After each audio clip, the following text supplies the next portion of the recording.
La gifle claqua dans le bar comme un coup de feu, fendant la lèvre de Sarah d'un seul mouvement vicieux. Le sang glissa le long de son menton, tandis que la main de Bradley Hollister restait suspendue dans l'air, son visage figé dans une satisfaction d'ivrogne. Plus un bruit. Le silence avait avalé toute la salle. Il se pencha vers elle, son haleine empestant le whisky et l'orgueil, puis murmura, juste assez fort pour que ses copains rangers l'entendent. « Alors, ma jolie, t'as perdu ta langue ?» Ses amis explosèrent de rire, leurs voix rebondissant contre le sol poisseux et les murs lambrissés. Sarah ne broncha pas. Pas un battement de cils.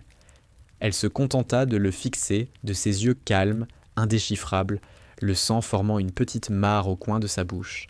Bradley Hollister venait de commettre la pire erreur de toute son existence et il n'en avait pas la moindre idée.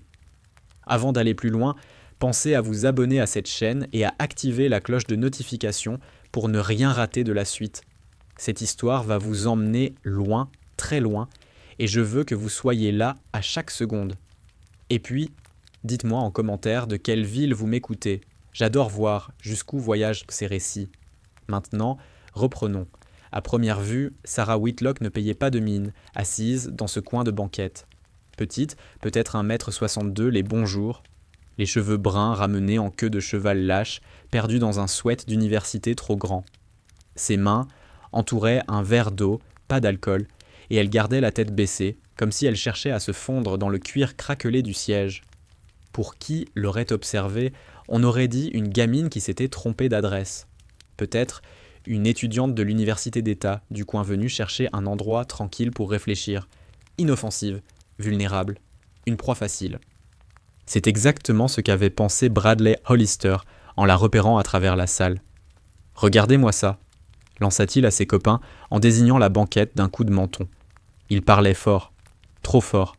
Le genre de voix qui sort quand on a bu plus que de raison et qu'on s'écoute parler. Une petite toute seule, qu'est-ce qu'elle fout dans un endroit pareil, à votre avis ? Ses 3 compagnons, tous rangers du 82e bataillon, ricanèrent en chœur.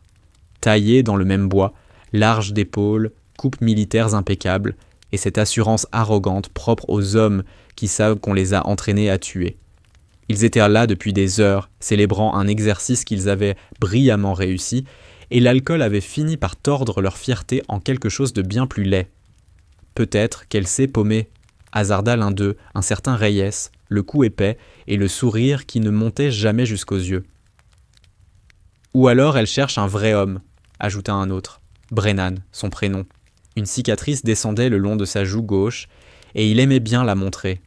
Bradley se leva, vacillant légèrement, et se dirigea vers la banquette de Sarah. Ses bottes martelèrent le plancher, et chaque pas semblait résonner dans le silence relatif du bar. Le barman, un type d'un certain âge aux cheveux gris et au regard fatigué, jeta un coup d'œil dans leur direction, mais ne dit rien. Il en avait vu d'autres, des militaires éméchés, en quête de bagarre. Ça finissait toujours pareil, quelqu'un dehors, ou pire. Sarah l'avait vu venir, évidemment. Elle les avait repérés à la seconde où ils étaient entrés, 2 heures plus tôt. La démarche, la posture, cette manière de se tenir, tout les trahissait. Des militaires, de l'armée sans doute, vu leur carrure et les écussons aperçus sur les vestes qu'ils avaient balancées sur le dossier de leur chaise. Des rangers appariés, bons soldats, bien formés. Mais jeunes, sûrs d'eux, persuadés que leur entraînement les rendait invincibles. Elle connaissait le profil par cœur. Bradley arriva à hauteur de la banquette et s'arrêta, la dominant de toute sa taille, avec un sourire qui lui retourna l'estomac. « Salut, ma belle, t'as l'air bien seule. Ça te dérange si je te tiens compagnie ?» Sarah ne leva pas les yeux. Son doigt traçait des lignes dans la condensation du verre. « Non merci, ça va. » Le sourire de Bradley vacilla une fraction de seconde, puis revint, plus dur.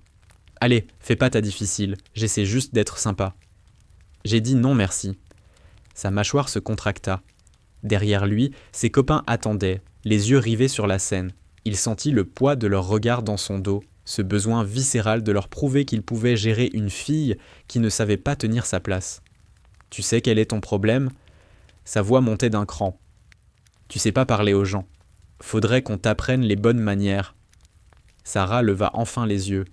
Sombre, presque noir dans la pénombre, il contenait quelque chose qui fit hésiter Bradley une demi-seconde. Pas de la peur. pas de la colère. Autre chose, quelque chose qu'il n'arrivait pas à nommer. « Va-t'en », dit-elle. Bradley éclata de rire, mais le son sonnait creux. « Ou quoi? Tu vas pleurer? Appeler ton papa ?» Les doigts de Sarah se resserrèrent sur le verre. Elle ne répondit pas. C'est là que Bradley fit sa première erreur. D'un revers de main, il fit valser le verre. Un bruit sourd, l'eau qui se répandit partout, s'infiltra dans les serviettes, dégoulina sur le siège. « Oh là là !» ricana-t-il. « Tu as fait des dégâts. Faudrait peut-être nettoyer ça. » Sarah se leva, lentement. Elle avait presque 30 centimètres de moins que lui, et debout, il devait baisser les yeux pour la regarder. Ça lui donnait un sentiment de puissance, de contrôle. « Rassise-toi, ma belle », dit-il en posant la main sur son épaule pour la repousser vers la banquette. C'est à cet instant que la main de Sarah jaillit et lui empoigna le poignet. La prise était ferme, pas serrée, juste assez pour qu'il s'arrête net. « Enlève ta main », dit-elle. Bradley devint cramoisi. Il entendait les rires de ses amis derrière lui, sentait le poids de leur jugement. Reculer, pas devant eux. Hors de question. « Sinon quoi ?» siffla-t-il en se penchant vers elle. « Qu'est-ce que tu vas faire, petite ?» Le regard de Sarah ne scia pas. « Tu ne veux pas le savoir. » La fureur de Bradley explosa. Pour qui se prenait cette gamine? Sergent-chef au 82e bataillon de Rangers, 3 rotations à l'étranger, plus d'expérience du combat que la plupart des gens n'en verraient en une vie entière. Et cette petite étudiante croyait pouvoir le menacer? Il retira sa main et lui balança une gifle en plein visage. Le claquement traversa le bar comme un coup de tonnerre. La tête de Sarah partit sur le côté. Quand elle se retourna, du sang perlait sur sa lèvre. Une goutte glissa le long de son menton, rouge vif sur sa peau pâle. Le silence devint total. Même les copains de Bradley arrêtèrent seulement de rire.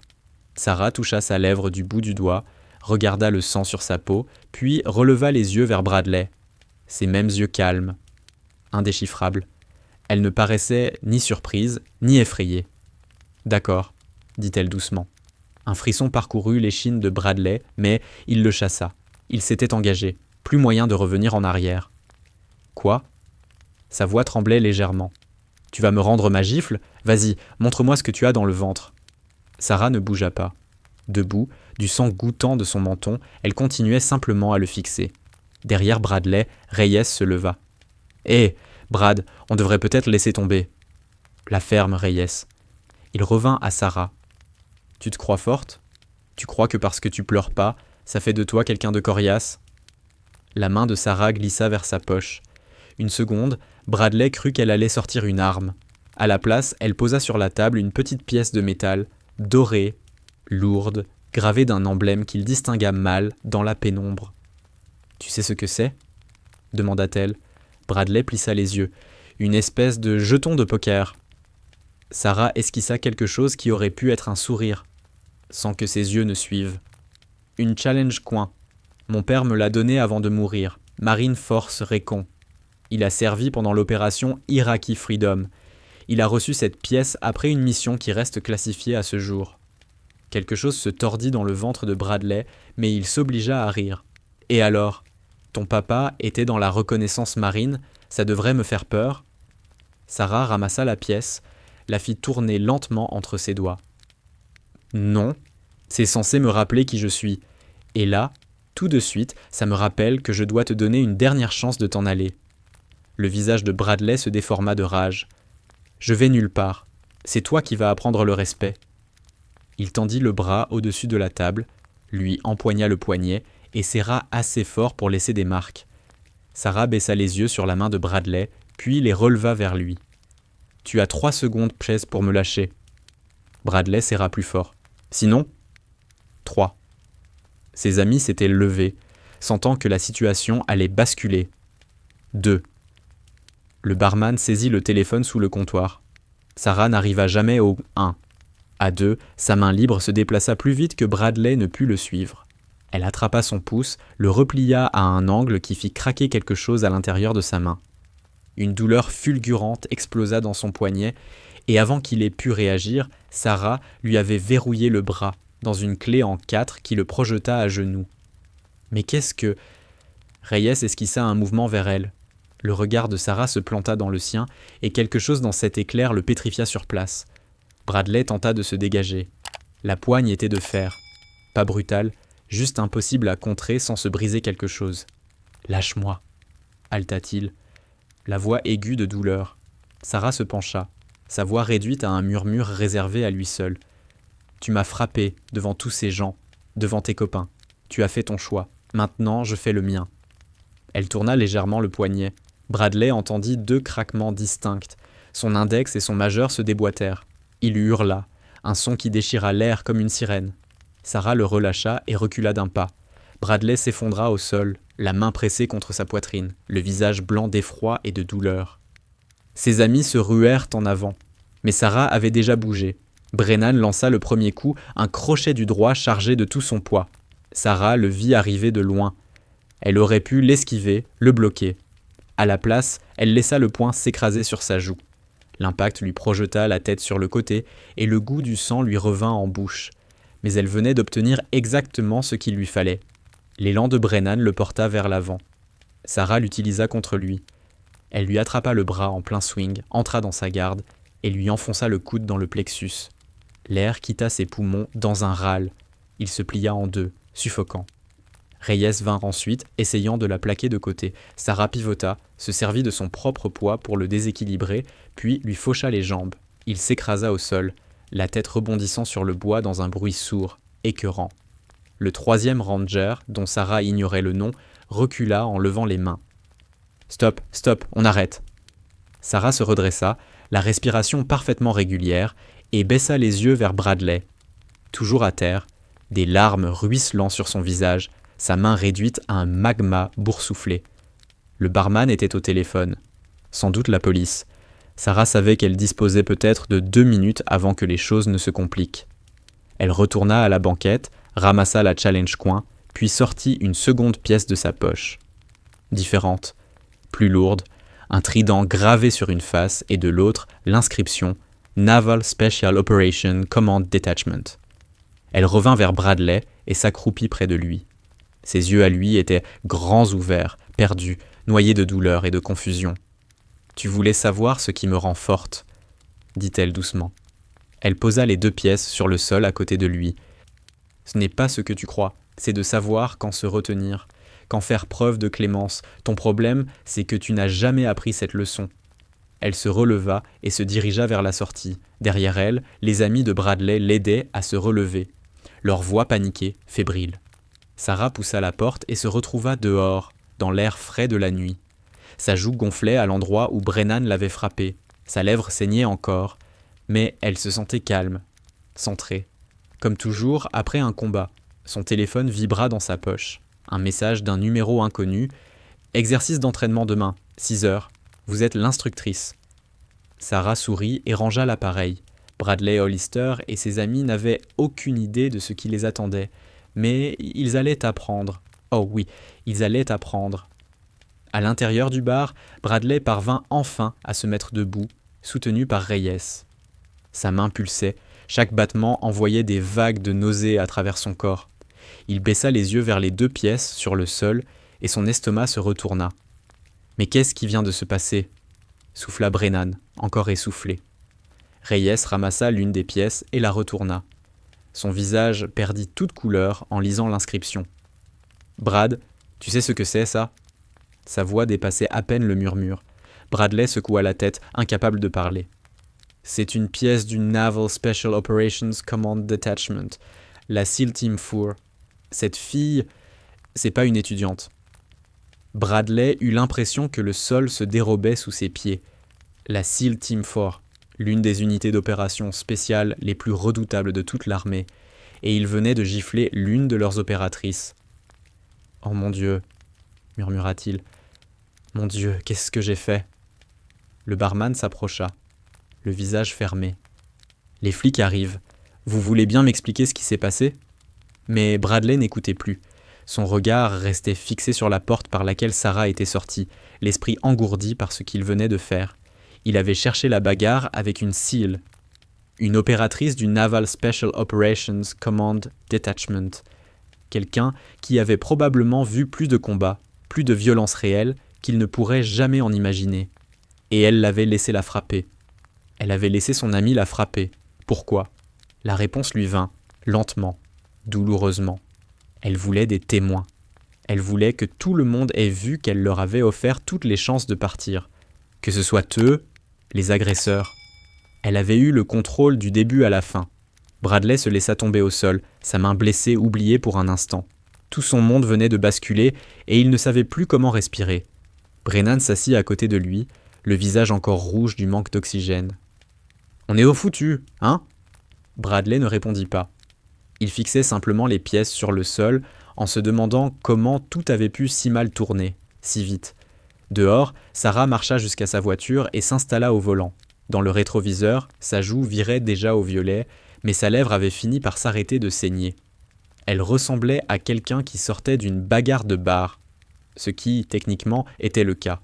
Mais elle se sentait bien, vivante, d'une façon qu'elle n'avait pas connue depuis des mois. Elle démarra et prit la direction du petit appartement qu'elle louait près de la base. Demain s'annonçait intéressant. On lui avait demandé de diriger un exercice d'entraînement pour un groupe de Rangers, leur montrer à quoi ressemblait le vrai combat, ce dont étaient capables les véritables opératrices. Elle ignorait jusque-là de quel Ranger il s'agissait. Maintenant, elle savait. Sarah esquissa un sourire en traversant les rues désertes. Bradley Hollister était sur le point d'apprendre la leçon la plus dure de sa vie, et elle allait savourer chaque seconde de l'enseignement. La nuit était silencieuse, les étoiles cachées derrière les nuages, et au loin, un chien aboyait. Sarah alluma la radio et laissa la musique l'envelopper. L'esprit déjà à deux mains. Ce serait brutal, humiliant, et exactement ce dont Bradley et ses copains avaient besoin. Parce que le plus difficile, dans le fait d'être fort, ce n'était pas le combat. Ce n'était ni l'entraînement, ni les déploiements, ni les missions qui vous empêchèrent de dormir. C'était de savoir quand se retenir, quand offrir la clémence, quand laisser quelqu'un partir, alors même que chaque fibre de votre corps hurlait pour en finir. Sarah avait appris cette leçon à la dure, des années de sang, de sueur, de perte. Et maintenant, c'était au tour de Bradley. Elle se gara, coupa le moteur. Le silence qui suivit était total, brisé seulement par le tic-tac du moteur en train de refroidir. Elle resta là un long moment, les mains sur le volant, à penser à son père, à la pièce qu'il lui avait laissée, aux leçons qu'il lui avait transmises avant que le cancer ne l'emporte. « Merci, papa », murmura-t-elle dans la voiture vide. « Merci pour tout. » Puis elle descendit, ferma sa portière à clé et rentra chez elle. Demain viendrait bien assez vite. Et quand il viendrait, Bradley Hollister regretterait à jamais d'avoir posé les yeux sur elle. Bradley ne dormit pas cette nuit-là. Impossible. Chaque fois qu'il fermait les paupières, il revoyait le visage de Sarah, le sang sur son menton, ses yeux sombres qui le fixaient avec une expression qu'il ne parvenait toujours pas à nommer. Sa main avait été emballée dans une attelle de fortune, fabriquée par Reyes avec du ruban adhésif et une règle dénichée dans le bureau du barman. Le médecin des urgences avait remis ses doigts en place, lui avait prescrit des antalgiques qui effleuraient à peine la douleur, et lui avait dit qu'il avait de la chance que rien ne soit cassé plus gravement. De la chance. Le mot avait un goût de cendre. À 5h30, son réveil sonna. Bradley se redressa dans sa couchette, la main lui martelant le crâne au rythme de chaque pulsation, et fixa le mur. Autour de lui, les baraquements s'éveillaient au son des hommes qui se préparaient pour le péter du matin. Brennan était sous la douche, encore courbattu de l'endroit où Sarah l'avait frappé. Reyes, assis au bord de son lit, laçait ses bottes avec une précision méthodique qui trahissait l'inquiétude. « Tu crois qu'ils sont au courant ?» demanda Reyes sans lever les yeux. Bradley comprit aussitôt. « J'en sais rien. Les flics nous ont laissé partir. Ils n'ont même pas dressé de procès-verbal. Le barman, il a juste regardé ses pièces et il leur a dit que c'était un malentendu. »« C'est mauvais, » souffla Brennan depuis la salle de bain, l'eau dégoulinant encore de ses cheveux. « Ça veut dire que quelqu'un a passé un coup de fil, quelqu'un qui a assez d'influence pour faire disparaître une plainte pour agression. » L'estomac de Bradley se noua. Il était dans l'armée depuis assez longtemps pour comprendre. Quand les charges disparaissaient, ce n'était pas parce qu'on était tiré d'affaire. C'était parce que quelqu'un voulait régler les choses à sa façon. Son téléphone vibra. Un message d'un numéro inconnu. Briefing exercice. Salle B, 6h. Soyez à l'heure. Il le montra à Reyes et Brennan. Les deux blêmirent. C'est elle, chuchota Reyes. Forcément. À 5h55, Bradley et son équipe se tenaient devant la salle de briefing B. Ils étaient dit 12 au total, tous Rangers, tous vétérans. On leur avait dit qu'il s'agissait d'un exercice spécial, l'occasion d'apprendre auprès d'une opératrice d'élite, le genre de choses qui pouvait propulser ou enterrer une carrière. La porte s'ouvrit. Un colonel que Bradley ne connaissait pas sortit. « Messieurs, à l'intérieur, maintenant !» Ils entrèrent en file indienne, les bottes claquant sur le linoléum. Salle militaire standard, néon, chaises pliantes, pupitre au fond. Mais à côté du pupitre se tenait Sarah. Le souffle de Bradley se bloqua dans sa gorge. Elle portait l'équipement de combat complet, le visage débarrassé de tout maquillage, les cheveux serrés en arrière. Le bleu sur sa joue, là où Brennan l'avait frappé, avait viré au violet sombre, presque noir, et sa lèvre fendue était couverte d'une croûte. Elle semblait minuscule à côté du colonel, lui arrivant à peine à l'épaule. Mais ses yeux étaient différents maintenant. Plus aucune chaleur. Plus aucune indulgence. Ils balayèrent la salle, classant chaque homme avec la précision glacée d'un prédateur recensant ses proies. Quand son regard tomba sur Bradley, il sentit ses jambes flancher. « Asseyez-vous », ordonna le colonel. Ils obéirent. Bradley se retrouva au premier rang, droit dans la ligne de mire de Sarah. Il voulait détourner les yeux. Impossible. Le colonel s'éclaircit la gorge. « Messieurs, voici l'adjudante-chef Sarah Whitlock. Elle nous est prêtée par le Naval Special Operations Command Detachment. Pour ceux d'entre vous qui ne sauraient pas ce que cela signifie, elle est dans la SEAL Team 4. Elle a participé à des opérations que je ne peux pas nommer dans des pays que je ne peux pas mentionner. Elle est ici pour vous montrer ce qu'est le vrai combat. » L'un des Rangers du fond, un certain Sullivan, qui n'était pas au bar la veille, leva la main. Un sergent sans manquer de respect. « Mais elle est... » Finissez cette phrase, l'interrompit le colonel, la voix tranchante comme une lame, et vous courez jusqu'à vomir. La bouche de Sullivan se referma sèchement. Sarah avança d'un pas. Quand elle parla, sa voix était basse, mais elle traversait la salle comme un coup de fouet. Hier soir, 3 hommes m'ont agressé dans un bar. Ils étaient 4 contre 1, plus grands, plus forts, et l'effet de surprise jouait pour eux. Elle marqua une pause, laissant les mots descendre. Ils sont dans cette pièce en ce moment même. Toutes les têtes se tournèrent envers Bradley, Reyes et Brennan. Les joues de Bradley s'enflammèrent de honte. « Je vais vous dire ce qu'ils ont fait de travers, » poursuivit Sarah, « et ensuite je vais vous montrer ce qui arrive quand on sous-estime son adversaire. » Elle s'approcha de Bradley, il s'obligea à soutenir son regard. « Levez-vous, » dit-elle. Il obéit, les jambes tremblantes. « Montrez votre main à tout le monde. » Bradley souleva sa main attelée, les doigts gonflés, violacés, 2 fois leur taille normale. « J'ai fait ça en moins de 2 secondes, » annonça Sarah à la salle, sans avertissement, sans hésitation, juste de la mémoire musculaire et de l'entraînement. Le sergent-chef Hollister, ici présent, a cru qu'étant petite, étant seule, ayant l'air vulnérable, j'étais une cible facile. Ce qu'il ignorait, c'est que je m'entraîne à tuer depuis l'âge de 18 ans. Ce qu'il ignorait, c'est que j'ai été dans plus de fusillades que tous les hommes de cette pièce réunis. Elle se retourna vers lui. « Asseyez-vous. » Il se laissa tomber sur sa chaise, partagé entre soulagement et humiliation. Sarah revint à la salle. « L'exercice du jour est simple. Vous allez me chasser. Tous les 12. Nous allons sortir sur le terrain d'entraînement et je vous donnerai 5 minutes d'avance pour mettre en place vos positions défensives. Ensuite, je viens vous chercher. Si vous m'empêchez d'atteindre l'objectif, vous gagnez. Si je l'atteins, vous perdez. » Sullivan leva à nouveau la main. « Quel est l'objectif ?» Sarah sourit, et ce fut la chose la plus glaciale que Bradley ait jamais vue. Moi, debout au centre de votre position défensive, tenant un drapeau. Munitions non létales uniquement, marqueur de paintball, mais tout le reste est autorisé. Le colonel s'avança. « Il s'agit d'un apprentissage, messieurs. L'adjudant-chef Whitlock a accepté de revenir sur ses tactiques avec vous, de vous montrer où vous avez échoué. Je vous suggère d'être attentifs. » 20 minutes plus tard, ils étaient allés sur le terrain. Une vaste zone conçue pour simuler le combat urbain. Bâtiments en béton, ruelles étroites, cours ouvertes. Les 12 rangers se déployèrent, établissant des champs de tir croisés, des protocoles de communication, faisant exactement ce que leur entraînement leur avait enseigné. Bradley était posté sur un toit avec Reyes, tous deux armés de fusils paintball. Sa main rendait l'arme difficile à stabiliser, mais il tenait bon. « C'est de la folie, » marmonna Reyes. « Elle est seule.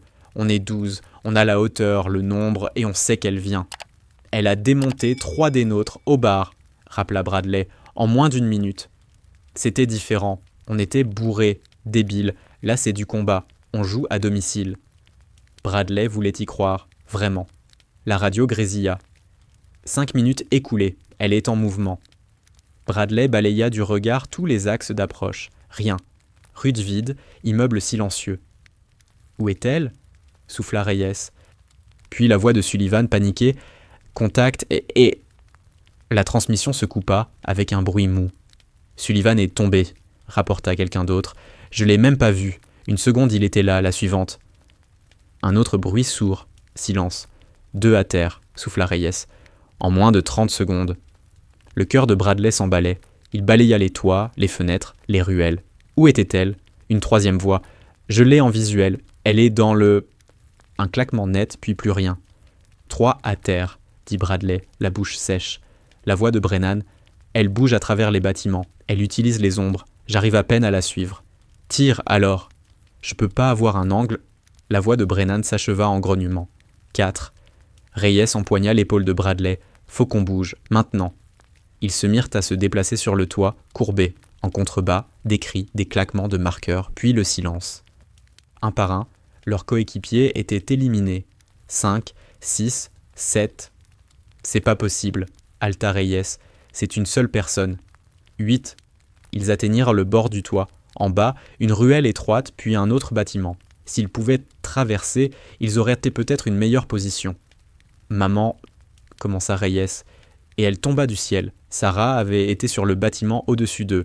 Elle avait calculé sa chute à la perfection. Elle atterrit entre Bradley et Reyes, roula, se redressa avec son marqueur déjà levé. Reyes tira en premier. Sarah se tordit, le projectile la manquant de quelques centimètres, et lui colla 2 balles dans la poitrine. Il s'écroula avec un grognement, la peinture giclant sur son gilet. Bradley fit pivoter son arme, mais sa main blessée le trahit. Le fusil glissa, et dans cette demi-seconde de distraction, Sarah était sur lui. Elle lui sortit l'arme d'un coup de pied, lui faucha les jambes, et il se retrouva sur le dos avant même de comprendre ce qui se passait. Le marqueur de Sarah pressait sa poitrine. « Bang !» dit-elle doucement. Puis elle disparut, glissant sur le toit comme une fumée. Bradley resta étendu, la peinture s'étalant sur son gilet, et écouta le reste de l'équipe se faire éliminer. 9, 10, 11, 12, tout l'exercice avait duré moins de 8 minutes. Quand Bradley se redressa enfin, il vit Sarah debout au centre de la cour, tenant le drapeau. Elle ne respirait même pas plus fort. La voix du colonel résonna dans les haut-parleurs. Exercice terminé. Tout le personnel, salle de débriefing. Ils se rassemblèrent dans une salle de classe couverte de peinture et d'humiliation. Sarah se tenait à l'avant, l'expression neutre. « Vous voulez savoir ce qui n'a pas marché ?» demanda-t-elle. Personne ne répondit. « Vous avez pensé comme des soldats. Tactique conventionnelle, champ de tir croisé, position défensive.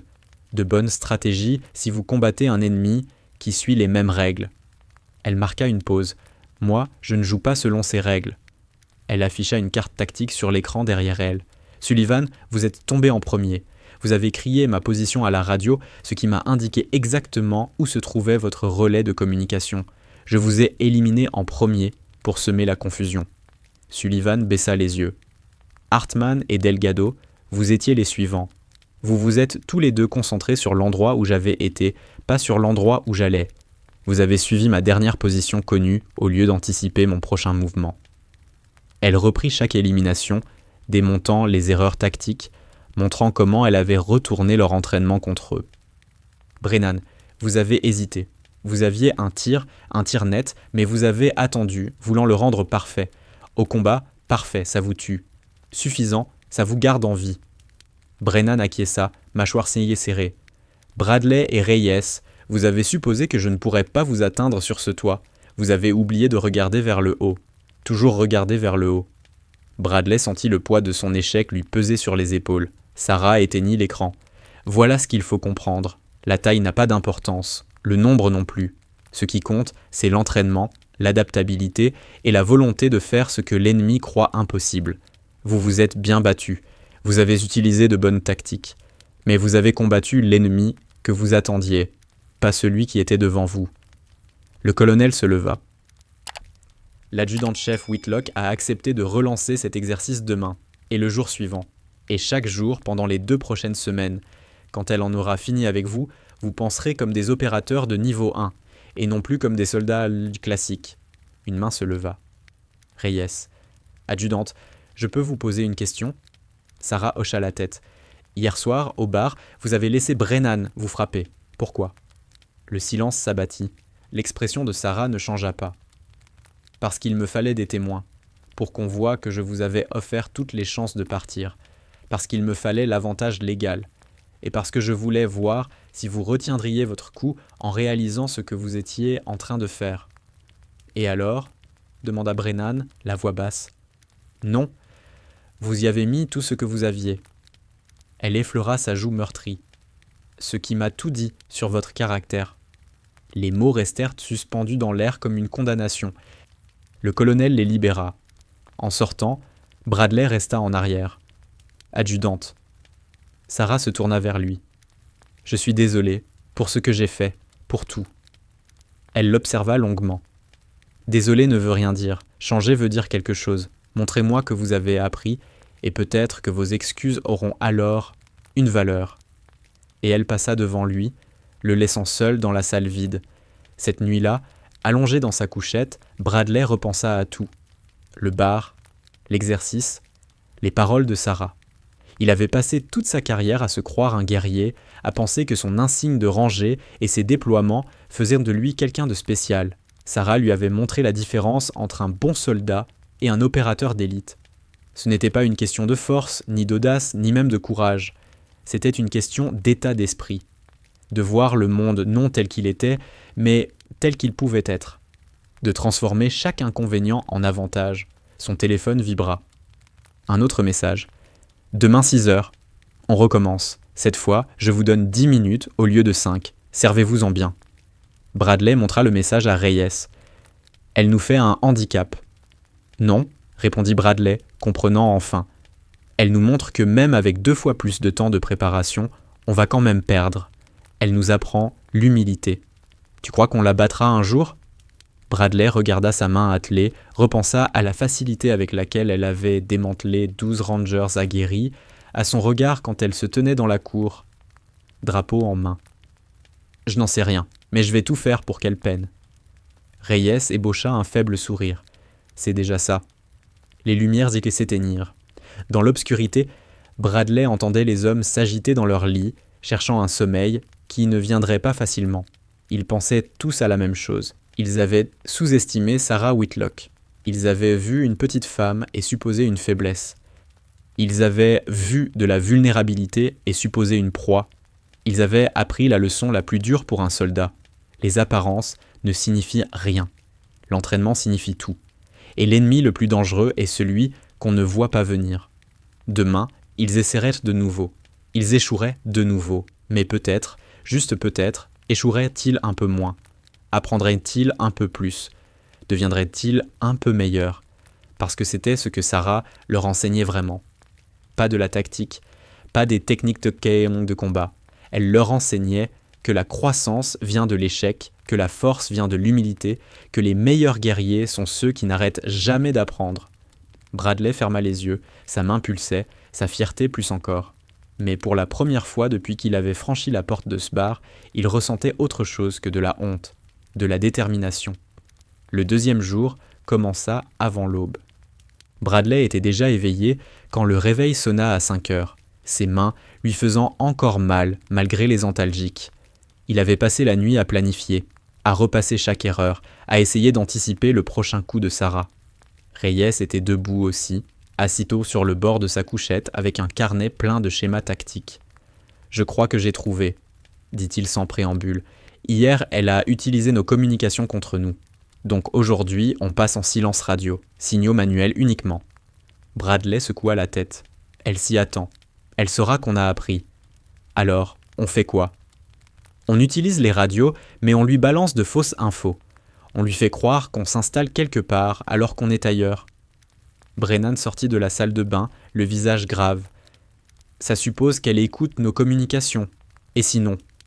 Elle écoute, assura Bradley. C'est une SEAL. La collecte de renseignements, c'est la moitié du travail. Elle écoute tout. À 5h45, ils étaient à nouveau devant la salle B.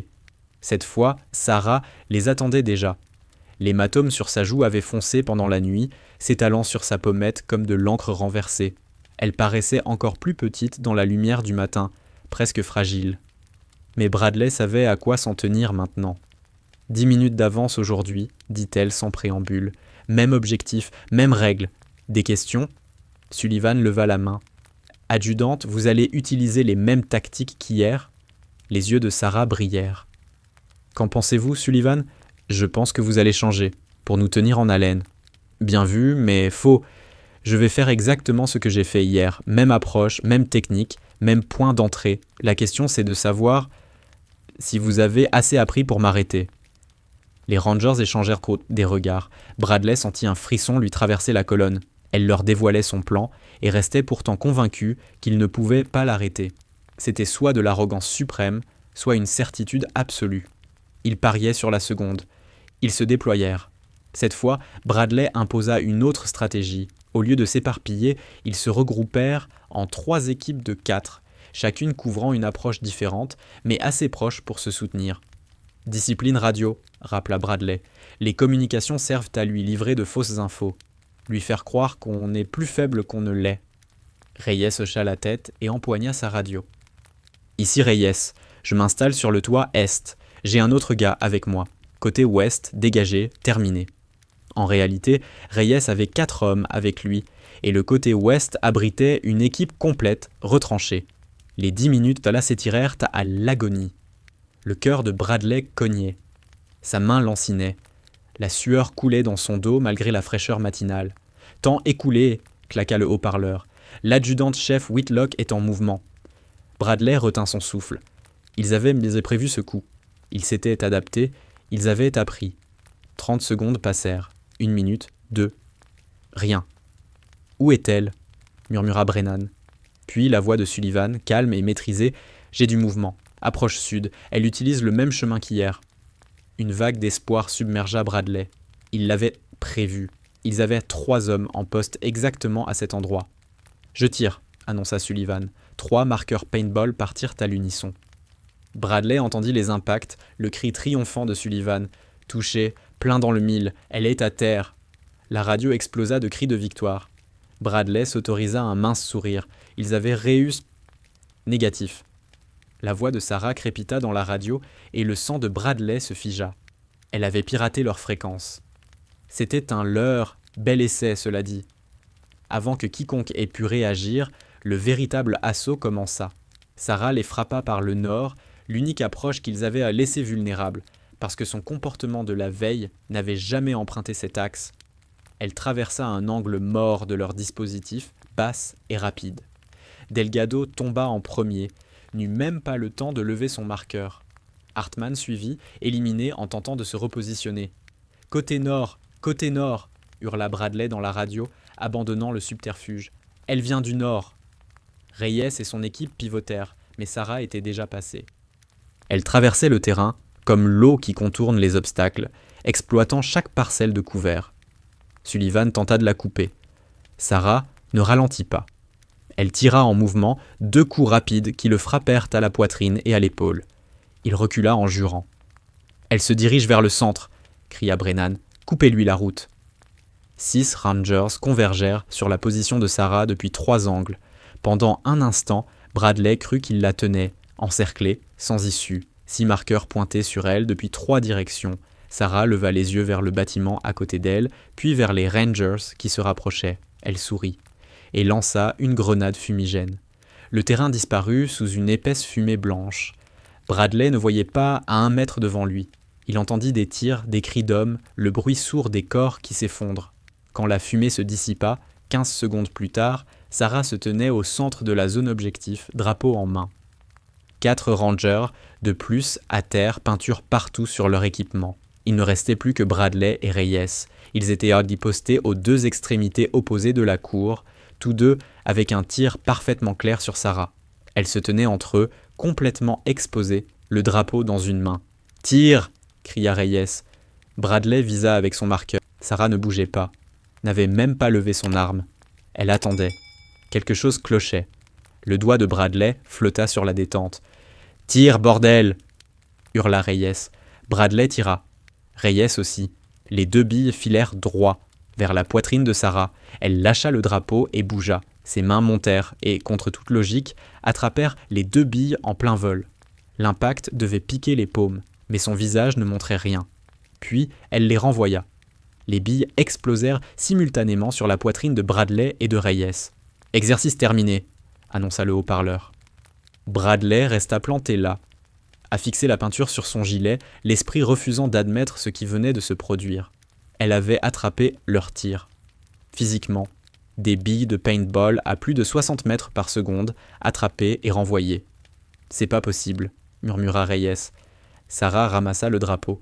Possible n'est qu'un mot que les gens emploient quand ils n'arrivent pas à imaginer l'alternative. Le débriefing fut brutal. Sarah disséqua chaque erreur, chaque hésitation, chaque moment où ils avaient pensé en soldats ordinaires plutôt qu'en opérateurs adaptatifs. Le leur, c'était bien, concéda-t-elle, bien réfléchi. Mais vous avez supposé que je ne vérifierais pas. Vous avez supposé que je mordrais sans confirmer. Ne supposez jamais que votre adversaire est plus stupide que vous. Elle afficha des images de l'exercice. D'une façon ou d'une autre, elle avait des caméras qui avaient tout enregistré. Regardez ici, Bradley, vous aviez un tir net sur moi quand je suis arrivé par le nord. Vous ne l'avez pas pris. Pourquoi ? Bradley déglutit. J'ai pensé que c'était un autre leurre. Ça n'en était pas un. J'étais exposé pendant 2 secondes complètes. Au combat, c'est une éternité. Vous avez hésité parce que vous aviez peur de vous tromper. La peur, c'est bien. Elle vous garde en vie. Mais la paralysie vous tue. Elle passa au clip suivant. Reyes, vous vous êtes repositionné 3 fois pendant l'engagement. À chaque fois, vous êtes parti vers ce que vous pensiez être une meilleure position tactique. À chaque fois, vous avez laissé vos coéquipiers sans soutien. Arrêtez de penser où vous devriez être et commencez à penser où votre équipe a besoin que vous soyez. La critique se prolongea pendant 1 heure. Bradley en sortit avec l'impression d'avoir été décortiqué jusqu'aux os. « Demain, on change l'exercice », annonça Sarah. « Vous ne me chassez plus. C'est moi qui vous chasse. Vous aurez tout le terrain pour vous cacher. Si vous m'évitez pendant 30 minutes, vous gagnez. Si je marque ne serait-ce qu'un seul d'entre vous, vous perdez tous. » La main de Sullivan jaillit. « Adjudante, c'est impossible. Le terrain est immense. »« L'est-il vraiment ?» répliqua Sarah. « Ou n'êtes-vous tout simplement pas en train de penser de manière assez créative ?» Elle les libéra. En sortant, Bradley sentit le poids d'une défaite imminente lui peser sur les épaules. 2 jours, 2 défaites complètes. Sarah n'avait pas même transpiré. Il commençait à comprendre pourquoi la SEAL Team 4 était considérée comme le sommet des opérations spéciales. Ce n'était pas une question de capacité physique, c'était une question d'état d'esprit, de voir des possibilités là où d'autres voyant des limites. Cet après-midi-là, Bradley se retrouva dans la salle de sport de la base, à frapper un sac lourd pour évacuer sa frustration, malgré sa main blessée. Chaque coup envoyait des éclairs de douleur dans son bras. Il n'arrêtait pas pour autant. « Vous allez aggraver les choses. » La voix de Sarah, derrière lui. Bradley se retourna. Elle était en tenue de sport, les cheveux lâchés pour une fois, plus ressemblante à l'étudiante qu'il avait cru voir au bar qu'à l'opératrice qui avait démantelé son équipe. « J'ai besoin d'être prêt pour demain, » dit-il. « Non, vous avez besoin de guérir. Un opérateur blessé est un opérateur mort. » Elle s'approcha du sac, le tint en place. « Frappez-le correctement. Vous favorisez votre main valide, ce qui déséquilibre tout. » Bradley lança un autre coup. Sarah secoua la tête. « Encore ! Et cette fois, utilisez tout votre corps, pas juste votre bras. » Il s'exécuta. Le coup partit plus net, plus puissant. Mieux. Encore. Ils travaillèrent ainsi pendant 20 minutes. Sarah corrigea sa posture, lui apprit à générer la puissance depuis le centre du corps plutôt que depuis les épaules. Bradley se sentit se détendre, la colère et la frustration s'écouler. « Je peux vous poser une question ?» demanda-t-il pendant une pause d'eau. Sarah hocha la tête. Pourquoi êtes-vous vraiment ici ? Ce n'est pas pour nous enseigner la tactique. Ça, vous pouvez le faire en classe. Sarah but longuement. Quand elle parla, sa voix était basse. Il y a 3 mois, j'ai perdu quelqu'un en mission, mon spotter. Il s'appelait Jacob Holloway. Il avait 26 ans, une femme et une petite fille qu'il n'avait jamais rencontrée parce qu'on s'était déployé avant sa naissance. Bradley sentit sa poitrine se serrer. Jacob est mort parce qu'il a hésité. On extrayait une cible de haute valeur d'un complexe au Yémen. Jacob avait un tir sur un hostile, mais l'hostile était jeune. Il avait l'air d'un gamin. Jacob a attendu une demi-seconde pour confirmer la menace. Cette demi-seconde lui a coûté la vie. L'hostile portait un gilet d'explosifs. Les yeux de Sarah étaient ailleurs, fixés sur quelque chose que Bradley ne voyait pas. Jacob était un bon opérateur, l'un des meilleurs. Mais on l'avait formé à voir les ennemis comme des ennemis, pas comme des individus. Quand il a vu quelqu'un qui ressemblait à un enfant, son entraînement l'a abandonné. Son humanité a pris le pas sur son instinct de survie. « Je suis désolé », dit Bradley, conscient de l'inadéquation des mots. « Ne soyez pas désolé, apprenez. C'est pour ça que je suis là, je vous apprends à voir au-delà de l'évidence, à faire confiance à votre entraînement, même quand votre cerveau hurle de vous arrêter. Je vous apprends à être meilleur que ne l'a été Jacob, à être meilleur que je ne l'ai été, parce que j'aurais dû tirer, moi, quand il ne l'a pas fait. » Elle se leva. « Demain, quand je vous chasserai, je veux que vous pensiez à Jacob, pensez à ce que ça veut dire d'être chasseur et chassé. Pensez à la rapidité avec laquelle tout peut basculer. » Cette nuit-là, Bradley ne trouva toujours pas le sommeil. Il pensait à Jacob Holloway, un homme qu'il n'avait jamais connu, mort parce qu'il était trop humain. Une cruauté impossible, la compassion comme défaut fatal. Mais il comprenait ce que Sarah leur enseignait. Au combat, pas de place pour l'hésitation, pas de place pour le doute. On agit ou on meurt. On fait confiance à son entraînement ou on devient une victime. Son téléphone vibra. Un autre message du numéro de Sarah. « Jacob vous aurait bien aimé. Il a été rangé avant de devenir SEAL. Il comprenait ce que c'est de faire partie d'une équipe. Ne le décevez pas demain. » Bradley fixa le message un long moment. Puis il se leva et commença à planifier. Si Sarah voulait qu'il pense de manière créative, qu'il voie dans des possibilités au lieu de limites, alors c'est exactement ce qu'il ferait. Il réveilla Reyes et Brennan. « Réveille les autres, faut qu'on parle. » 20 minutes plus tard, les 12 Rangers s'étaient entassés dans la salle commune, le regard vague. « Sarah a dit qu'elle nous chasserait demain, » commença Bradley. « Elle a dit que si on l'évite pendant 30 minutes, on gagne. Mais elle ne nous le rendra pas facile. Elle va utiliser tout ce qu'elle sait sur la traque, la chasse, la guerre psychologique. »« Donc, ton plan ?» demanda Sullivan. « On ne l'évite pas, on la chasse à notre tour. » La salle explosa de protestations. Bradley leva la main. « Écoutez, dans tous les exercices, on a été réactif. On a répondu à ses attaques, essayé de défendre contre ses mouvements. Mais elle est meilleure en attaque qu'on ne l'est en défense. Donc, on change le jeu. On la force, elle, à réagir pour une fois. » Reyes se pencha en avant. « Comment ? » On se divise en 3 groupes. 2 groupes se cachent, mais en se faisant des cibles évidentes. Le 3e les suit, attendant que Sarah fasse son mouvement. Quand elle attaque l'appât, on lui tombe dessus de derrière. Brennan secoua la tête. Elle verra la combine en 1 seconde. Peut-être. Mais elle nous a appris à penser autrement, à voir des possibilités, et si elle s'attendait à ce qu'on apprenne enfin la leçon ? Et si elle attendait justement qu'on cesse d'être prévisible ? Le silence retomba. « C'est risqué », finit par dire Reyes. « Si on se trompe, on perd encore plus vite. »« On va perdre de toute façon », répliqua Bradley. « Kyokuj, elle est meilleure que nous. Plus rapide, plus intelligente, plus expérimentée. Mais peut-être, juste peut-être, qu'on peut la surprendre. Et même si on échoue, on échouera en faisant quelque chose d'inattendu. Ça vaut quelque chose, non ?» Sullivan se leva. « Je suis dedans. Montrons-lui qu'on peut apprendre. » Un par un, les autres acquiescèrent. Ils passèrent le reste de la nuit à planifier, à débattre, à raffiner leur stratégie. À l'aube, ils avaient un plan. Il ne marcherait probablement pas. Sarah le percerait à jour en un clin d'œil. Mais c'était le leur, créatif. Exactement le genre de pensée que Sarah essayait de leur transmettre. À 6 heures, ils étaient sur le terrain, prêts. Sarah les regarda de ses yeux sombres. omniscient. 30 minutes, top. Les Rangers se dispersèrent. Bradley courut avec Reyes et Brennan vers le secteur est. Derrière eux, 2 autres groupes filèrent à l'ouest et au sud. Le 4e, l'ombre, fondit dans les bâtiments et disparut. Le cœur de Bradley cognait à mesure qu'ils s'installaient. Ils étaient exposés, évidents, presque en train de supplier Sarah de venir les chercher. « Elle va comprendre », souffla Reyes. « Je sais, mais elle viendra quand même, parce qu'elle veut voir si on ira jusqu'au bout. » Ils attendirent. 5 minutes, 10, 15, rien, 20 minutes. Bradley commença à se demander si Sarah avait vu clair dans leur jeu et attendait simplement la fin du chrono. Si elle restait cachée 30 minutes, il gagnait par défaut. Mais quelque chose lui disait qu'elle ne laisserait pas faire. 25 minutes.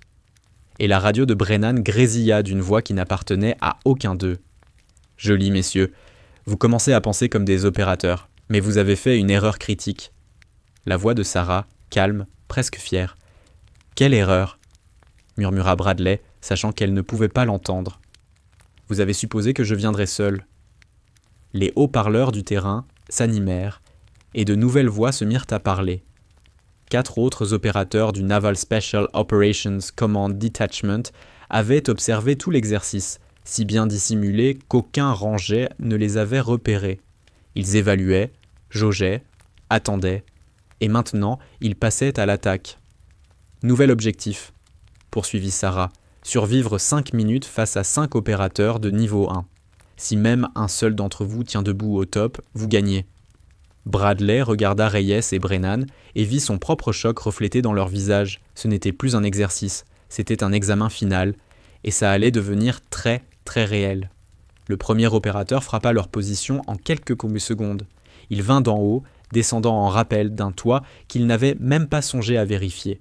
Bradley eut à peine le temps d'enregistrer le mouvement que Sullivan s'effondrait, peinture explosant dans son dos. « Contact en hauteur !» hurla Brennan en levant son marqueur. Mais l'opérateur avait déjà disparu, fondu dans les ombres comme s'il n'avait jamais existé.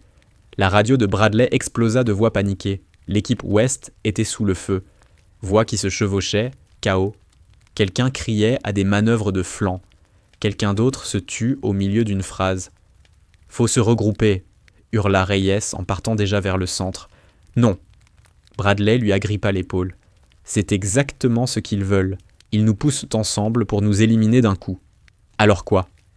L'esprit de Bradley s'emballa. 5 opérateurs, 12 Rangers. Le rapport jouait pour eux, mais l'écart de compétences était astronomique.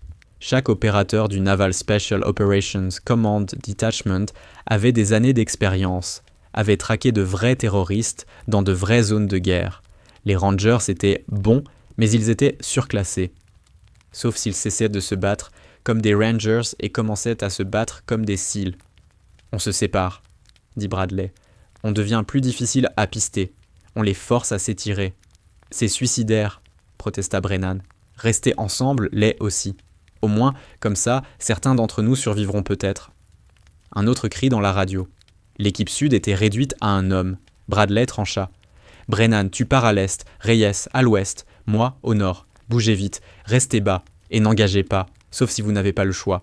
L'objectif, c'est de survivre, pas de gagner. » Ils se séparèrent. Bradley fonça à travers le terrain, sa main blessée le martelant à chaque pas. Derrière lui, des claquements de marqueurs, des cris, l'élimination systématique de son équipe. Il s'engouffra dans un bâtiment, se plaqua contre le mur, tenta de calmer sa respiration. Par une fenêtre brisée, il voyait 2 rangers cloués au sol par un seul opérateur. Le SEAL jouait avec eux, tirant depuis différentes positions, leur faisant croire à plusieurs hostiles. Bradley vit l'un des rangers paniquer et sortir du couvert. L'opérateur l'abattit d'un seul tir. Le second tenta de fuir. L'opérateur le laissa courir 3 mètres avant de l'éliminer d'une balle dans le dos. Clinique, efficace, sans pitié. La radio de Bradley grésilla. 8 à terre. La voix de Sarah. 4 minutes restantes. 4 rangers seulement encore en jeu. Bradley, Reyes, Brennan et un autre dont il n'avait pas reconnu la voix dans le chaos. Bradley s'enfonça dans le bâtiment, monta des escaliers, cherchant de la hauteur. S'il pouvait s'élever, peut-être verrait-il les opérateurs, pourrait-il prévenir les autres. Il atteignit le 3e étage et regarda par une fenêtre. En contrebas, du mouvement, pas un opérateur. Reyes courant entre des bâtiments, essayant de garder une longueur d'avance sur celui qui le pourchassait. Puis Bradley la vit. Sarah. Se déplaçant en parallèle à Reyes, calant son rythme sur le sien, attendant le moment idéal pour frapper. Elle le poussait vers une impasse, vers une cour sans issue. Bradley empoigna sa radio. « Reyes, arrête. Tu es dans un entonnoir. » Reyes se figea, regarda autour de lui, vit le piège. Il commença à reculer, mais un autre opérateur apparut derrière lui. Reyes était coincé. Il fit la seule chose possible. Il chargea Sarah. C'était courageux, c'était stupide, et c'était exactement ce qu'aurait fait un ranger. Reyes tira en courant, billes filant dans toutes les directions. Sarah n'essaya même pas d'esquiver. Elle marcha droit sur lui, laissant les tirs la manquer, et quand Reyes fut assez près, elle évita son plaquage et lui faucha les jambes. Reyes s'écrasa au sol. Le marqueur de Sarah pointait sa poitrine avant même qu'il n'ait touché terre. « 9 à terre, dit-elle dans la radio. 3 minutes. Bradley s'écarta de la fenêtre, le cœur battant. 3 rangers restants. 3 minutes. La radio crépita à nouveau. Brennan. J'ai un visuel sur l'un d'eux. 3e bâtiment depuis l'entrée nord, 2e étage. Le souffle de Bradley se bloqua. Brennan avait repéré un opérateur. Il pouvait tirer. N'engage pas, chuchota Bradley dans la radio. Reste caché. Négatif, je tire. Si on ne riposte pas, on a déjà perdu. Brennan ne... Le claquement d'un marqueur résonna sur le terrain. Puis le silence. Long, terrible silence. Brennan ? Pas de réponse. 10 à terre. Une voix masculine cette fois, profonde, amusée. 2 minutes, 2 rangers, j'aime les statistiques. La panique remonta dans la gorge de Bradley. Il était seul. Non, pas seul. Il restait un autre ranger, dont il ignorait même l'identité. Il devait bouger. Rester immobile, c'était mourir. Bradley descendit prudemment les escaliers. Au 2e étage, il entendit des pas au-dessus de lui. Quelqu'un était au 3e, l'étage qu'il venait de quitter. Il se plaqua dans une embrasure et retint son souffle. Les pas avançaient lentement, méthodiquement, vérifiant chaque pièce. Il se rapprochait. 2 choix. Se cacher et espérer ne pas être trouvé. Courir et espérer être plus rapide. Bradley courut. Il jaillit du bâtiment dans une ruelle, sprintant vers le couvert suivant. Derrière lui, un cri, le claquement d'un marqueur. Quelque chose siffla près de son oreille, si proche qu'il sentit le déplacement d'air. Il plongea derrière une barrière en béton, roula, se redressa en courant. Un autre tir. Celui-ci frappa le sol où il se tenait une seconde plus tôt. « Tu es rapide. » La voix de Sarah portée par l'air. « Plus rapide que je ne l'aurais cru. Mais tu manques de place. » Bradley regarda autour de lui. Elle avait raison. Il s'était lui-même couru dans une zone du terrain où les sorties étaient rares. Les bâtiments formaient un entonnoir naturel et Sarah était à la base large, le poussant vers la pointe. Il la voyait maintenant, marchant calmement vers lui, la même expression qu'au bar. Pas de précipitation, pas d'urgence, juste une poursuite patiente, inéluctable. « 1 minute 30, dit-elle. Bien joué, Bradley, mieux que je ne le pensais après cette première nuit. »« Où est l'autre ranger ?» demanda Bradley pour gagner du temps. Sarah sourit. « Éliminé il y a 20 secondes. Tu es le dernier. » Le cœur de Bradley s'effondra, seul contre 5 opérateurs de niveau 1. C'était terminé. Il avait perdu. Mais Sarah lui avait appris quelque chose en 3 jours. L'exercice n'était pas terminé tant que le chrono n'avait pas atteint 0 ou qu'il n'avait pas été touché. Chaque seconde qu'il survivait était une petite victoire. Chaque instant où il restait dans la course était la preuve qu'il avait appris quelque chose. Il recommença à se déplacer. Pas en courant cette fois, mais en marchant, conservant son énergie, réfléchissant. Sarah cala son pas sur le sien. « Tu fais quoi, Bradley ?»« Je survis, » répondit-il. « En marchant, je pourrais te marquer maintenant. »« Mais tu ne le feras pas parce que tu veux voir ce que je vais faire ensuite. » Le sourire de Sarah s'élargit. « Bien vu. Tu commences enfin à penser comme un opérateur. Alors, qu'est-ce que tu vas faire ?» Bradley arriva à un coin où 2 bâtiments se rejoignaient. Il pouvait aller à gauche, vers une zone plus dégagée, ou à droite, dans un couloir étroit. Les 2 étaient des pièges. Les 2 le feraient éliminer. « 1 minute, » annonça Sarah. Bradley leva les yeux. Les bâtiments se touchaient presque ici. 8 pieds peut-être. Les murs étaient en béton brut, plein de prises. Il lâcha son marqueur paintball. Qu'est-ce que tu fais ? Une vraie curiosité dans la voix de Sarah. Je change le jeu. Bradley sauta, attrapa le rebord d'une fenêtre avec sa main valide et commença à grimper. La douleur fusa dans sa main blessée à chaque appui, mais il ne s'arrêta pas. Il monta vite, utilisant les techniques apprises à l'école des Rangers, traversant l'agonie. Sarah le regarda grimper. Elle aurait pu l'abattre facilement. Il était totalement exposé, mais elle ne tira pas. Bradley atteignit le toit et bascula par-dessus le rebord. Il regarda en bas et vit Sarah debout dans la ruelle, son marqueur le long du corps, levant les yeux vers lui avec ce qui aurait pu être du respect. 45 secondes, lança-t-elle. Bradley se mit à courir sur le toit, plat, recouvert de gravier qui crissait sous ses bottes. Il voyait tout le terrain d'ici, voyait les 4 autres opérateurs converger vers sa position. Ils avaient attendu que Sarah le débusque. Maintenant, ils refermèrent le piège. Bradley arriva au bord du toit. Le bâtiment suivant était à 3 mètres. Trop loin pour sauter en sécurité, mais il y avait un 3e bâtiment au-delà, plus proche, à 2 mètres environ. 30 secondes, flottait la voix de Sarah. Bradley recula, prit son élan, et se lança par-dessus le vide. Pendant un instant, il fut dans les airs, le sol 3 étages plus bas, rien autour de lui que de l'espace vide. Ses mains blessées hurlèrent à l'atterrissage. Il roula, se redressa en courant. 2 opérateurs étaient menés maintenant sur le toit adjacent, se rapprochant de chaque côté. Bradley était piégé entre Fungis et Johar. 20 secondes. Il chercha.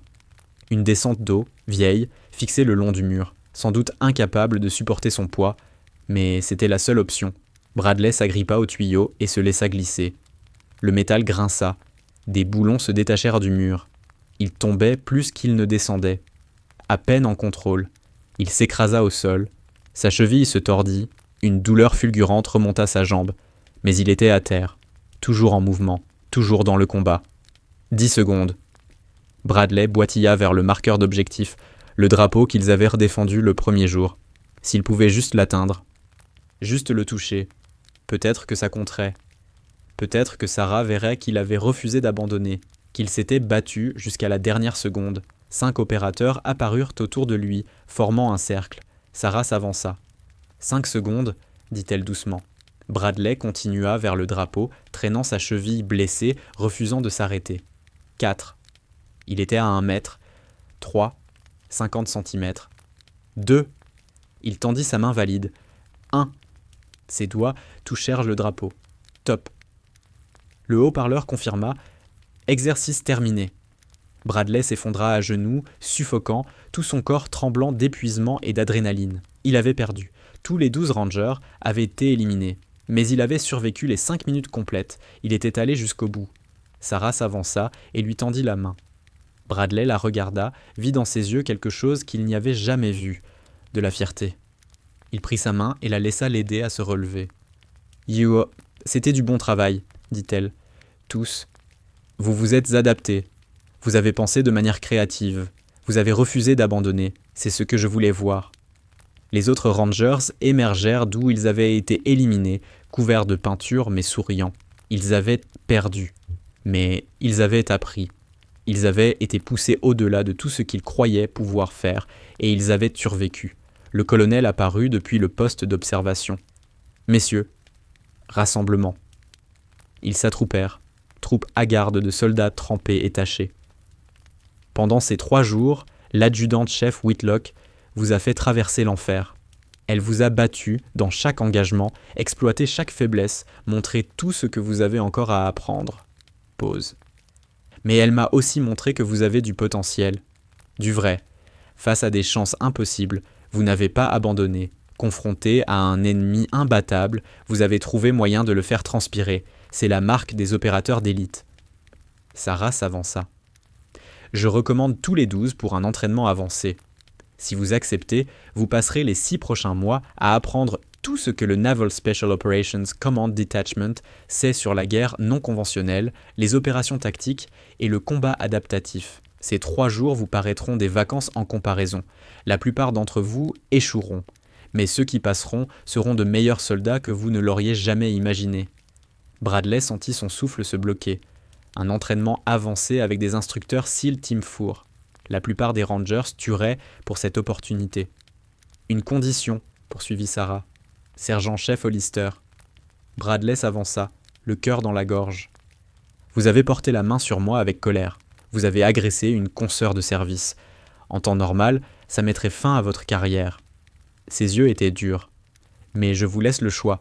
Vous pouvez accepter une sanction non judiciaire, prendre la marque sur votre dossier et continuer comme ranger. Ou vous pouvez accepter cet entraînement, prouver que vous avez appris de vos erreurs et devenir quelque chose de plus. Le poids de la décision s'abattit sur les épaules de Bradley, sa carrière, son avenir, son identité tout entière. « J'accepte l'entraînement », dit-il sans hésiter. Sarah hocha la tête. « Bien, rapport à mon bureau à 14 heures. Il faut qu'on parle de cette nuit-là. Vraiment parler, sans grade, sans protocole. Juste deux personnes face aux conséquences de leurs actes. » À 14 heures, Bradley se tenait devant le bureau temporaire de Sarah, sa main toujours attelée, sa cheville bandée, chaque muscle endolori. Il frappa. « Entrez. » Sarah était assise derrière le bureau, hors uniforme pour la première fois. Jeans et t-shirt noir, tout simple, ressemblant plus à une étudiante en doctorat qu'à une opératrice de niveau 1. « Asseyez-vous. » Bradley s'assit. Sarah se laissa aller dans son fauteuil. « Pourquoi m'avez-vous frappé cette nuit-là » La question, directe, brutale, exigeait l'honnêteté. J'étais ivre, je crânais devant mes amis. J'ai vu quelqu'un que je croyais faible, et je voulais me sentir fort. Les mots avaient un goût de poison. Il n'y a pas d'excuse, j'avais tort. Oui, vous aviez tort, mais avoir tort n'est pas la même chose qu'être irrécupérable. Sarah sortit la challenge coin que son père lui avait offerte. Mon père disait qu'il y a 2 loups en chacun de nous. Le premier, c'est la colère, l'ego, l'orgueil. Le second, c'est l'humilité, la discipline, l'honneur. Le loup qui gagne, c'est celui qu'on nourrit. Elle posa la pièce sur le bureau entre eux. Vous avez nourri le mauvais loup cette nuit-là. Mais ces 3 derniers jours, vous avez nourri le bon. Vous avez été assez humble pour apprendre, assez discipliné pour vous adapter, assez honorable pour continuer à vous battre, même en sachant que vous perdriez. C'est cet homme-là que je forme, pas l'idiot bourré du bar. Bradley sentit quelque chose se desserrer dans sa poitrine. Pas un pardon, pas exactement, mais la possibilité d'une rédemption. « Je ne vous décevrai pas, » dit-il. « Je sais que vous ne le ferez pas, parce que sinon je transformerai ces 3 jours en paradis comparé à ce qui suit. » Sarah sourit, et pour la première fois, le sourire atteignit ses yeux. « L'entraînement commence lundi. Reposez-vous ce week-end, vous en aurez besoin. » Bradley se leva pour partir, mais Sarah l'arrêta.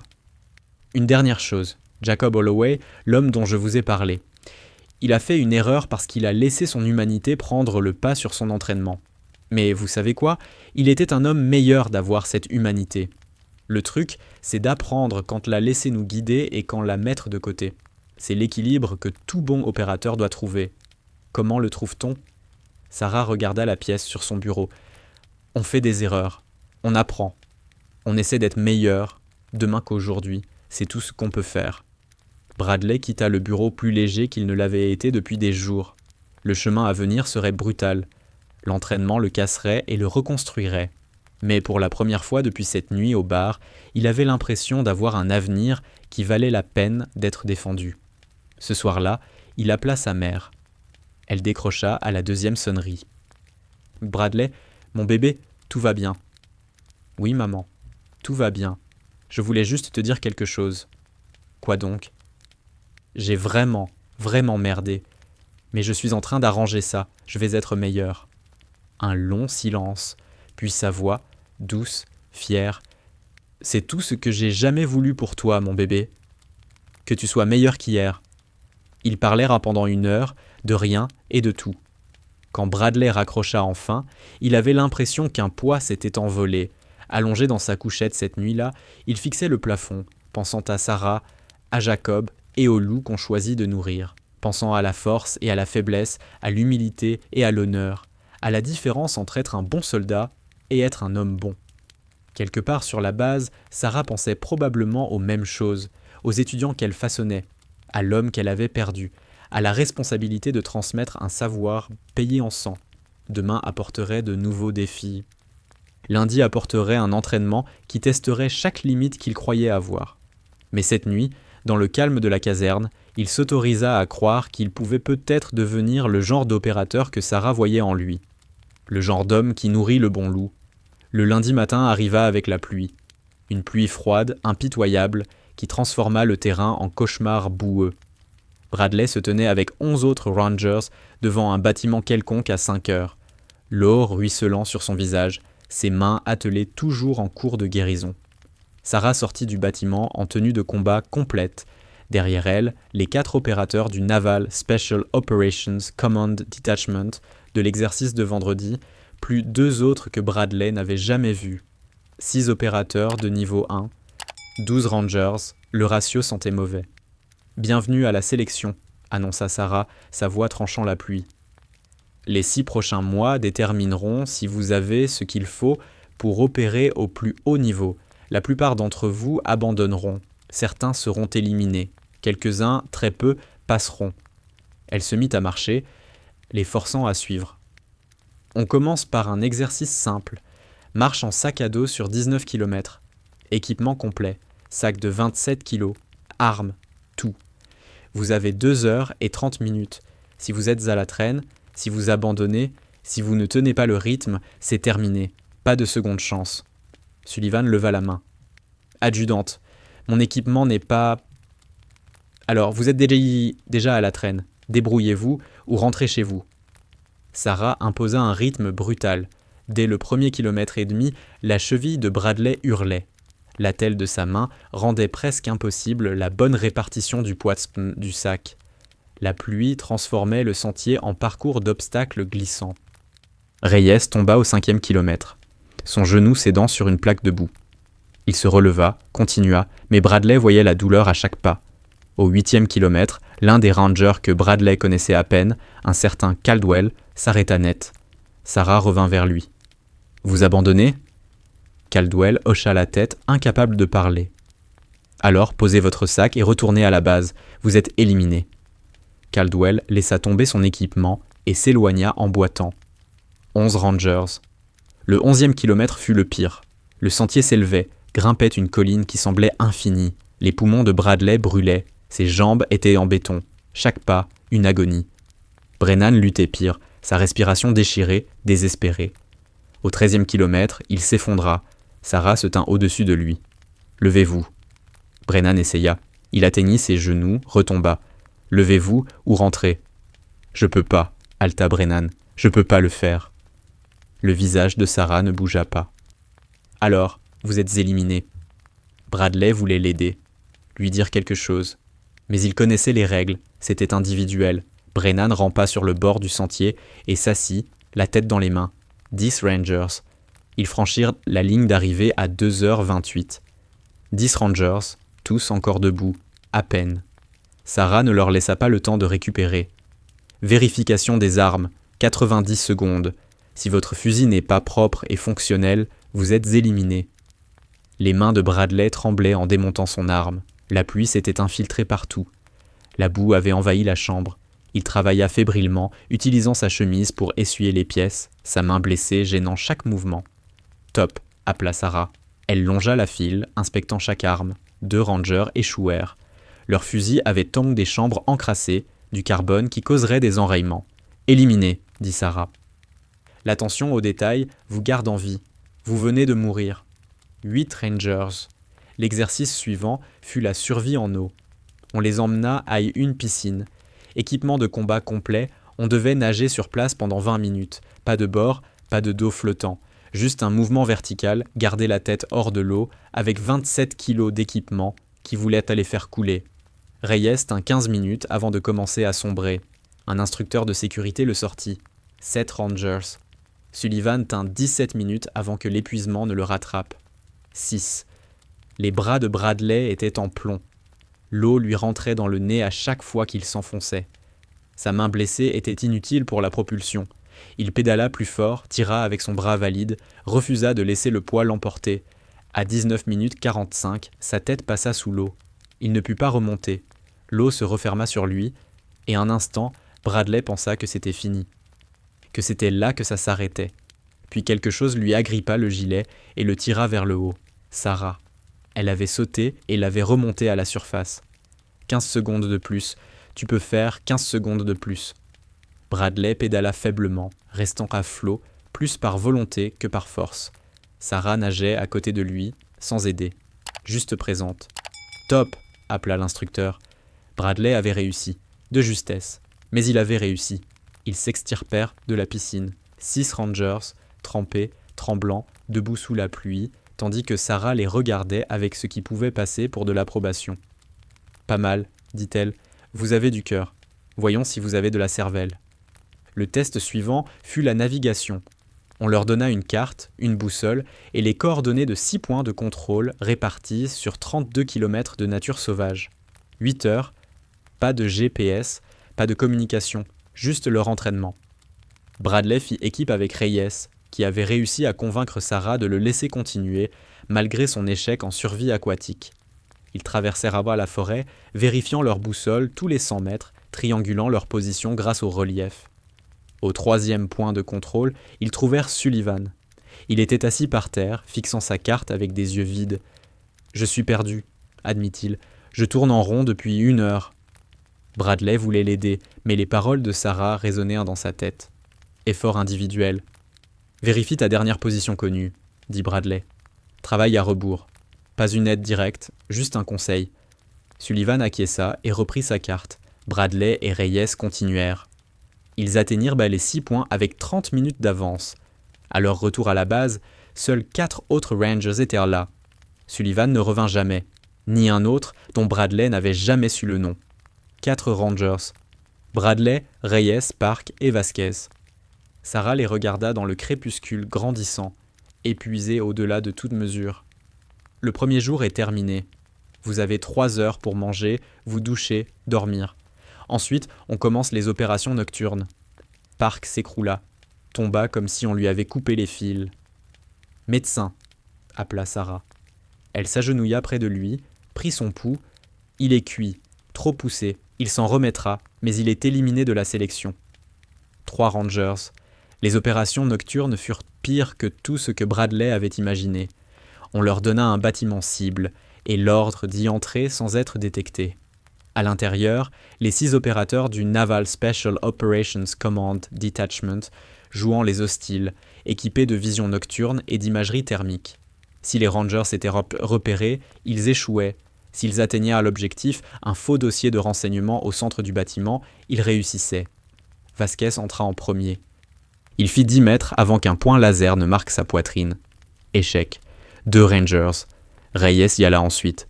Il choisit une approche différente, plus lente, plus méthodique. Il atteignit le bâtiment, passa par une fenêtre, traversa 2 pièces. Puis un opérateur sortit de l'ombre et le marqua avec un couteau d'entraînement. « Mort », dit l'opérateur. Reyes avait échoué. Bradley était le dernier, le seul ranger restant sur les 12 de départ. Le poids de cette réalisation menaça de l'écraser. Sarah apparut à ses côtés dans l'obscurité. « Tu n'es pas obligé de faire ça. Tu as déjà fait tes preuves. Tu peux partir avec honneur. » Bradley regarda le bâtiment, la tâche impossible, les opérateurs à l'intérieur qui cumulaient des décennies d'expérience. « Jacob Holloway ne serait pas parti, » dit-il. Sarah resta silencieuse un moment. « Non, il ne serait pas parti. »« Alors moi non plus. » Bradley aborda le bâtiment sous un angle qu'aucun des autres n'avait essayé. Au lieu de viser fenêtre ou porte, il grimpa. La même technique qu'à l'exercice de vendredi. Il escalada le mur jusqu'au toit. Les opérateurs s'attendaient à des approches au sol. Le toit n'était pas surveillé avec autant de vigilance. Il trouva une bouche de ventilation, étroite, juste assez pour ses épaules, mais elle descendait dans le bâtiment. Il se glissa à l'intérieur, progressant 100 cm par centimètre dans le conduit métallique. En dessous, il entendait les opérateurs discuter, passer en revue les échecs de Vasquez et Reyes, ajuster leur couverture pour empêcher les mêmes approches. Bradley arriva à une grille qui s'ouvrait sur un couloir. De là, il voyait la pièce de l'objectif. Voyait un opérateur monter la garde devant. Il attendit. La patience était une arme que Sarah lui avait apprise. Il attendit que l'opérateur change de position, se retourne pour vérifier l'autre extrémité. Bradley se laissa tomber par la grille, atterrit accroupi, roula dans la pièce de l'objectif. Le dossier de renseignement était sur une table. Il l'attrapa et replongea, se glissant sous un bureau juste au moment où l'opérateur revenait. L'opérateur entra, vit que le dossier avait disparu et appuya sur sa radio. Dossier compromis, intrus dans le bâtiment. Les 6 opérateurs convergèrent vers la pièce. Bradley était piégé sous le bureau, respirant à peine, le dossier serré contre sa poitrine. Ils fouillèrent la pièce. La botte d'un opérateur passa à quelques centimètres du visage de Bradley, mais ils cherchaient quelqu'un en mouvement, quelqu'un qui essayait de fuir. Ils ne pensèrent pas à regarder sous les meubles. 5 minutes passèrent. Ils se dispersèrent pour fouiller le reste du bâtiment. Bradley attendit encore 10 minutes, puis sortit lentement. Il regagna le couloir, le conduit. Mais remonter était plus dur que descendre. Sa main blessée ne pouvait pas supporter son poids. Il essaya une fois, retomba, essaya à nouveau, retomba. Il entendit des pas approcher. Bradley prit une décision désespérée. Il fonça dans le couloir vers la sortie la plus proche, dossier en main. Un opérateur apparut devant lui. Bradley ne ralentit pas. Il abaissa l'épaule et le percuta comme un quart arrière, se servant de l'élan et de la surprise. Un autre opérateur voulut l'agripper. Bradley pivota, se dégagea, continua à courir. La sortie à 3 mètres, 1 mètre. Il fonça dehors, dans l'air nocturne, le dossier toujours serré dans sa main valide. Derrière lui, la voix de Sarah dans le haut-parleur. Exercice terminé, objectif sécurisé.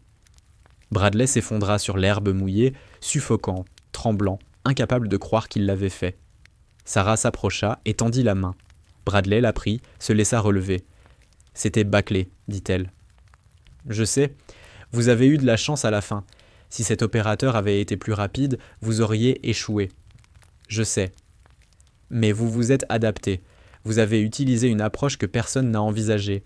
Vous avez attendu quand il fallait attendre et bougé quand il fallait bouger. C'est ça qui compte. » Elle lui tendit quelque chose. La challenge coin de son père. Celle qu'elle avait laissée au bar cette nuit-là. « Vous avez gagné le droit de la récupérer, » dit Sarah. « Pas parce que vous êtes parfait. Pas parce que vous êtes le meilleur, mais parce que vous avez prouvé que vous comprenez ce que ça veut dire d'être fort. La vraie force, ce n'est pas de ne jamais échouer. C'est de se relever à chaque chute. C'est d'apprendre de ses erreurs. C'est de savoir quand retenir son pouvoir et quand l'utiliser. » Bradley regarda la pièce, la médaille usée qui avait appartenu à son père, le symbole de tout ce qu'il avait essayé d'incarner. « Et les autres ?» demanda-t-il. Reyes, Vasquez, tous, ils ont essayé aussi fort que moi. C'est vrai. Et ils auront d'autres occasions. Mais c'est vous qui êtes passé aujourd'hui. C'est vous qui avez refusé d'abandonner quand abandonner aurait été plus facile. C'est ça, la différence entre le bon et le grand. Sarah commença à rentrer vers la base. Par-dessus son épaule, elle lança « Reposez-vous. Demain, on commence le vrai entraînement. » Tout ce qui a précédé n'était qu'un échauffement. Bradley resta là, dans la pluie, tenant la pièce de son père, repensant à tout. Le bar, la honte, l'entraînement, les échecs et les petites victoires. Le voyage du soldat arrogant à l'élève humble.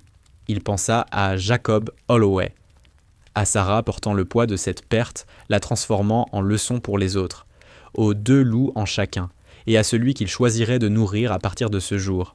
6 mois d'entraînement brutal l'attendaient. Il serait brisé puis rebâti. Il échouerait plus de fois qu'il ne réussirait. Il apprendrait sur lui-même, sur le combat, sur le commandement, des choses qui changeraient fondamentalement qui il était. Mais il était prêt à devenir plus que ce qu'il avait été, prêt à honorer l'héritage d'hommes comme son père et Jacob Holloway, qui avait tout donné pour que d'autres apprennent à être meilleurs. Prêt à prouver que la confiance de Sarah n'était pas mal avisée. Le lendemain matin, Bradley se réveilla avant son réveil. Son corps lui faisait mal à des endroits qu'il ne soupçonnait pas. Sa main guérissait, mais restait sensible. Sa cheville était bandée, serrée. Il s'habilla, prit son équipement, gagna le terrain. Sarah était déjà là, accompagnée des 6 opérateurs du Naval Special Operations Command Detachment, qui seraient ses instructeurs pendant les 6 mois à venir. « Vous êtes venus ?» dit Sarah. Pas une question, mais de l'approbation dans le ton. « Vous pensiez que je ne viendrais pas ?» J'espérais que oui. Il y a une différence. L'entraînement débuta par le combat au corps à corps, pas la version structurée et codifiée apprise à l'école des Rangers. Quelque chose de brutal, pratique, conçu pour tuer ou neutraliser le plus vite possible. L'un des opérateurs, un certain Walsh, Les jointures couvertes de cicatrices, le regard d'une intensité tranquille, démontra des techniques qui retournèrent l'estomac de Bradley. Point de pression qui paralyse, coup qui effondre d'une trachée, prise qui brise les os. Ce n'est pas du combat sportif, dit Walsh, c'est de la survie. Quand vous êtes derrière les lignes ennemies et que quelqu'un vous surprend, vous avez 2 secondes pour décider si vous rentrez chez vous ou dans une housse. Ces techniques vous donnent ces 2 secondes. Ils s'entraînèrent pendant des heures. Bradley fut jeté, étranglé, frappé, tordu dans des positions qui lui faisaient hurler les articulations. Mais il continua à se relever, à essayer, à apprendre. Pendant une pause, Sarah le prit à part. « Votre main vous freine, il faut enlever l'attelle. Le médecin a dit 2 semaines de plus. Le médecin ne s'entraîne pas pour devenir opérateur de niveau 1. Enlevez-la ou rentrez. » Bradley regarda sa main, l'attelle qui avait protégé ses doigts en convalescence. Puis il regarda Sarah, le défi dans ses yeux. Il arracha l'attelle. Ses doigts étaient raides, les articulations gonflées, mais il bougeait. Ça faisait un mal de chien, mais il bougeait. « Bien, » dit Sarah. « Maintenant, voyons si vous savez vraiment vous en servir. » L'entraînement continua. Système d'armes, explosifs, communication, procédures médicales bien au-delà des premiers secours de base. Ils apprirent à immobiliser des fractures, à suturer des plaies, à pratiquer des interventions d'urgence pouvant sauver des vies sur le terrain. Bradley absorbait tout comme une éponge. Chaque technique, chaque savoir, chaque leçon, durement apprise. Il remplit des carnets de schémas et de notes. Il s'entraîna jusqu'à ce que ses muscles agissent sans pensée consciente.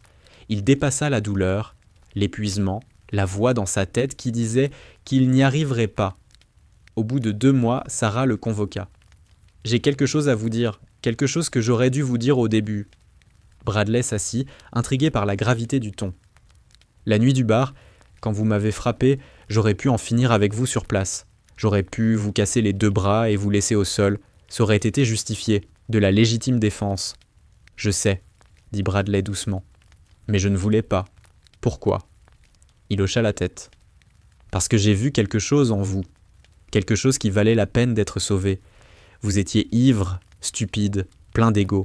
Mais sous tout ça, j'ai vu un soldat qui voulait être meilleur, qui voulait compter. Vous ne saviez juste pas comment. » Sarah se pencha en avant. « J'ai formé beaucoup de gens. La plupart avaient des dossiers parfaits, des notes parfaites, une attitude parfaite, et la plupart ont échoué parce que quand les choses ont durci, quand l'entraînement a arraché toutes les apparences, il n'y avait plus rien dessous, pas de noyau, pas de vraie force. » Elle tapa sur le bureau. « Vous avez ce noyau. Je l'ai vu quand vous avez escaladé ce bâtiment vendredi. Je l'ai vu quand vous avez refusé d'abandonner sur la marche en sac à dos. Je le vois chaque jour quand vous arrivez brisé et épuisé, prêt à apprendre encore.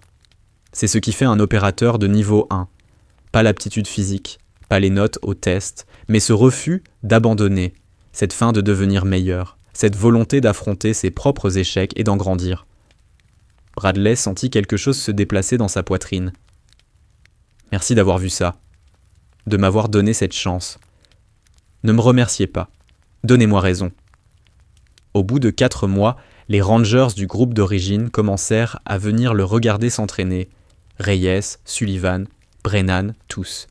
Ils avaient su qu'il continuait, qu'il tenait vraiment dans la sélection, et ils voulaient voir de leurs yeux. Pendant une pause, Reyes le tira à part. « Mec, tu as l'air détruit. » Mais il y avait de la fierté dans sa voix. « Je me sens encore pire, » admit Bradley, « mais je suis encore là. On a entendu dire que tu es le seul du groupe d'origine. Vrai ? Ouais. 2 autres types d'autres unités ont commencé en même temps que moi. Un a abandonné, l'autre s'est blessé. Il ne reste plus que moi. » Brennan les rejoignit. « Tu vas y arriver, hein ? Tu vas vraiment terminer ce truc ?» Bradley regarda ses amis, les hommes qui étaient avec lui cette nuit-là au bar. « Je n'en sais rien, mais je vais essayer jusqu'à ce qu'on me traîne dehors ou que je passe. C'est tout ce que je peux faire. » Sullivan apparut, souriant. « C'est tout ce qu'on peut faire, frère. Continuer à se battre, continuer à apprendre, continuer à devenir meilleur. » Ils restèrent là, ensemble. Ces 4 rangers qui avaient commencé ce voyage dans la honte et l'échec, et Bradley comprit quelque chose de profond. Ils avaient tous grandi à partir de cette nuit. Pas tous de la même façon, pas au même degré, mais tous avaient pris la leçon de Sarah et l'avaient appliquée à leur propre vie. Le test final arriva le dernier jour du 6e mois. On l'appelait l'exercice de culmination. Il combinait tout ce qu'ils avaient appris en une évaluation brutale de 36 heures. Bradley serait largué dans un environnement hostile simulé avec rien d'autre qu'un couteau et une radio. Il devrait éviter la capture, prendre contact avec des forces amies, recueillir du renseignement et s'extraire sans être détecté. La force adverse serait composée de 10 opérateurs du Naval Special Operations Command Detachment qui connaissaient tout le terrain et chaque ruse qu'ils pourraient tenter. Sarah lui donna son briefing final. « C'est le moment. Tout ce que vous avez appris, tout ce que vous êtes devenu se joue dans les 36 prochaines heures. Si vous réussissez, vous êtes diplômé. Si vous échouez, vous redevenez ranger. Pas de honte à cela. Mais vous saurez toujours que vous étiez si près. » Bradley acquiesça, vérifia son couteau, testa sa radio. « Une dernière chose, » dit Sarah. Elle lui tendit un petit écusson, noir, avec un trident doré. Le trident Seal. « Vous ne le gagnerez pas aujourd'hui. Ça prend des années d'entraînement supplémentaires. Mais si vous réussissez, vous serez sur la voie. Vous serez un pas plus près de devenir l'opérateur que je crois que vous pouvez être. » Bradley regarda l'écusson, le symbole de tout ce vers quoi il avait travaillé. « Ne me décevez pas, » dit Sarah doucement. « Ne vous décevez pas vous-même, et ne décevez pas Jacob. Il vous aurait apprécié, vous savez, il aurait reconnu le feu en vous. » Puis elle s'éloigna, le laissant seul avec ses pensées et sa mission. Les 36 heures qui suivirent furent les plus dures de la vie de Bradley. Il fut capturé 2 fois et s'échappa 2 fois. Il passa 2 jours sans manger, dormant par tranches de 30 minutes, se déplaçant constamment pour rester en avance sur ses poursuivants. Il prit contact avec les forces amies, recueillit le renseignement requis et s'extraya précisément à l'heure prévue, malgré une poursuite qui le frôla de quelques mètres. Quand il franchit en titubant la ligne d'arrivée, couvert de boue, épuisé au point de l'effondrement, Sarah l'attendait. « Félicitations, dit-elle. Vous avez réussi. » Bradley voulait célébrer, voulait crier. Mais il était trop épuisé. Il se contenta de hocher la tête et de s'asseoir lourdement sur le sol. Sarah s'assit à côté de lui. « Vous savez quel est le plus dur dans le fait d'être fort ?» Bradley se rappela ses paroles de la première nuit. « Nalisa, savoir qu'en retenir son pouvoir. » Exactement. Vous avez appris cette leçon. Vous l'avez apprise à la dure par la douleur, l'échec et l'humiliation. Mais vous l'avez apprise. Ça vous rend plus fort que la plupart des gens ne le seront jamais. Elle se leva et lui tendit la main une dernière fois. Bradley la prit, se laissa relever. « Bienvenue dans la prochaine étape de votre parcours, Bradley Hollister. Vous n'êtes pas encore un SEAL, vous n'êtes même pas prêt, mais vous êtes sur la voie et c'est quelque chose dont vous pouvez être fier. » Bradley regarda Sarah, cette petite femme qui avait pris un soldat ivre et arrogant et l'avait transformé en quelque chose de meilleur. Elle l'avait brisé, l'avait reconstruit. Elle lui avait montré ses faiblesses et lui avait appris à les vaincre. Elle lui avait offert un cadeau plus précieux que n'importe quel grade ou décoration. La connaissance de qui il pouvait devenir s'il continuait à se battre pour être meilleur. « Merci, dit-il, avec chaque fibre de son être. » Sarah sourit. « Ne me remerciez pas. Remerciez-vous. C'est vous qui avez fait le travail, c'est vous qui avez choisi de grandir au lieu d'abandonner. Tout ce que j'ai fait, c'est vous montrer le chemin. C'est vous qui l'avez parcouru. » 6 mois après la pire nuit de sa vie, Bradley Hollister se tenait sur un terrain d'entraînement, sous la pluie, tenant une challenge coin qui représentait non seulement l'héritage de son père, mais aussi son propre voyage de la honte à la force. Il avait appris que le vrai pouvoir ne consiste pas à dominer les autres, ni à prouver qu'on est le plus fort dans la pièce. Le vrai pouvoir, c'est la discipline. C'est choisir quand agir et quand se retenir. C'est grandir à partir de ses échecs au lieu d'en être détruit. Il avait appris que les batailles les plus dures ne se livrent pas contre des ennemis extérieurs, mais contre les parties de soi-même qui veulent prendre le chemin facile, abandonner quand ça devient dur, blâmer les autres au lieu d'assumer. Et surtout, il avait appris que la force sans sagesse n'est que violence. Mais la force combinée à l'humilité, à la discipline et à l'honneur devient quelque chose d'extraordinaire. Sarah Whitlock lui avait enseigné tout cela, pas à coups de cours ou de livres. mais par une expérience brutale, intransigeante, qui avait arraché tout ce qu'il croyait savoir et l'avait reconstruit en quelqu'un capable de marcher sur le chemin qui mène à devenir un opérateur de niveau 1. Le voyage n'était pas terminé. Il ne le serait jamais vraiment. Parce que la croissance est la quête d'une vie entière. Mais Bradley comprenait enfin ce que cela signifiait de nourrir le bon loup, d'être fort dans les manières qui comptent vraiment, et d'honorer l'héritage de guerrier comme son père, et comme Jacob Holloway qui avait tout donné pour que d'autres apprennent à être meilleurs.